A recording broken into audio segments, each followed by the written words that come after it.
ಮದುವೆ ಆಗಿರೋರು ಬದುಕನ್ನ ಸರಿ ಮಾಡ್ಕೊಳ್ದೆ ವಿಚ್ಛೇದನ ಪಡಿಬೇಕು ಅಂತ ಆಸೆ ಪಡ್ತಿದ್ದಾರೆ.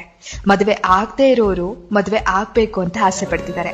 ಸಾಮಾನ್ಯ ವ್ಯಕ್ತಿಗೆ ಪ್ರಖ್ಯಾತಿ ಗಳಿಸ್ಬೇಕು ಅಂತ ಆಸೆ, ಪ್ರಖ್ಯಾತಿ ಹೊಂದಿರೋ ವ್ಯಕ್ತಿಗೆ ಏಕಾಂತತೆ ಬೇಕು ಅನ್ನೋ ಆಸೆ, ಚಿಕ್ಕವರಿಗೆ ದೊಡ್ಡವರಾಗೋ ಆಸೆ, ದೊಡ್ಡವರಿಗೆ ಮತ್ತೆ ಚಿಕ್ಕವರಾಗೋ ಆಸೆ, ಸಮಯನ ಹಿಂದೆ ತಳ್ಳಿ ಬಾಲ್ಯಕ್ಕೆ ಮರಳೋ ಆಸೆ, ಬಡವ ದುಡ್ಡನ್ನ ಹುಡುಕಿ ಹಣವಂತ ನೆಮ್ಮದಿಯನ್ನ ಹುಡುಕಿ ಓಡ್ತಿದ್ದಾನೆ. ದೂರದಿಂದ ನೋಡೋಕೆ ಆ ಕಡೆ ಬದಿ ತುಂಬಾ ಹಸಿರಾಗಿದೆ ಅನ್ಸುತ್ತೆ, ಆದ್ರೆ ನಾವು ನಿಂತಿರೋ ಬದಿ ಕೂಡ ತುಂಬಾ ಹಸಿರಾಗಿದೆ.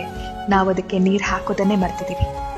ಯಾವಾಗ್ಲೂ ನಾವು ಇನ್ನೊಬ್ಬರ ಜೀವನಕ್ಕೆ ನಮ್ಮ ಜೀವನವನ್ನ ಹೋಲಿಕೆ ಮಾಡ್ತಾ ಅವ್ರ ಜೀವನ ತುಂಬಾ ಚೆನ್ನಾಗಿದೆ, ನಾವು ಮಾತ್ರ ಇದ್ದ ಹಾಗೆ ಇದೀವಿ ಅಂತ ತುಂಬಾ ಯೋಚನೆ ಮಾಡ್ತಾ ನಮ್ಮ ಬದುಕನ್ನೇ ನಾವು ಮರಿತಾ ಇದೀವಿ.